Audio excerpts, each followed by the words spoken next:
తెలంగాణ రాష్ట్ర ప్రభుత్వం పక్షాన ఒక చిత్తశుద్ధితోటి బలైన వర్గాలకు న్యాయం జరగాలని మా రాహుల్ గాంధీ గారి ఆకాంక్ష మేరకు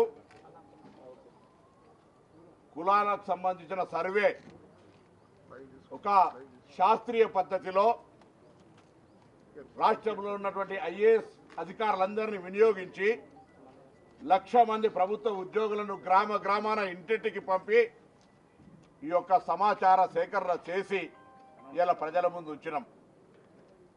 నేను ఇవాళ కూడా పత్రికల్లో చూసిన కొంతమంది బలహీన వర్గాల మేధావులు, కొంత బలహీన వర్గాలకు సంబంధించినటువంటి సంఘాల వాళ్ళు ఇదేదో తప్పు జరిగినట్టుగా మాట్లాడుతారు. నేను అందులో పాల్గొన్న ముఖ్యులందరికీ విజ్ఞప్తి చేస్తా ఉన్నా.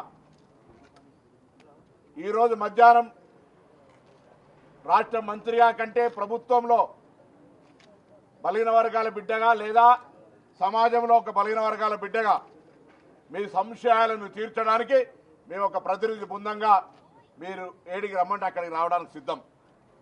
దయచేసి స్వతంత్రం వచ్చినాక ఇప్పటి వరకు లేనటువంటి ఒక కులాల లెక్క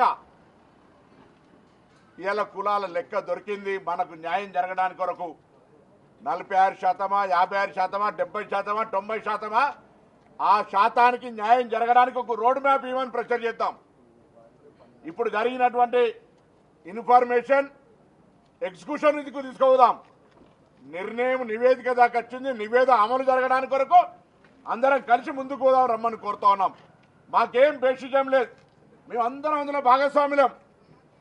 మేము ఇలా భాగస్వాములుగా ఈ పర్యవేక్షణ కార్యక్రమం సక్రమ నిర్వహణ జరిగిందని సంతృప్తిగా ఉన్నాం.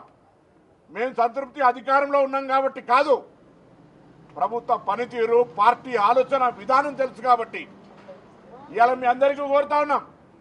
మీ అనుమానాలను నివృత్తి చేయడానికి మేముగా మీ దగ్గరికి రావడానికి సిద్ధంగా ఉన్నాం.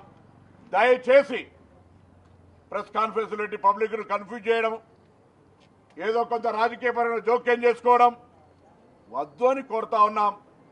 ఇవాళ మనం ఒక ఉదాహరణ, స్వాతంత్రం వచ్చినప్పుడు గ్రామీణ ప్రాంత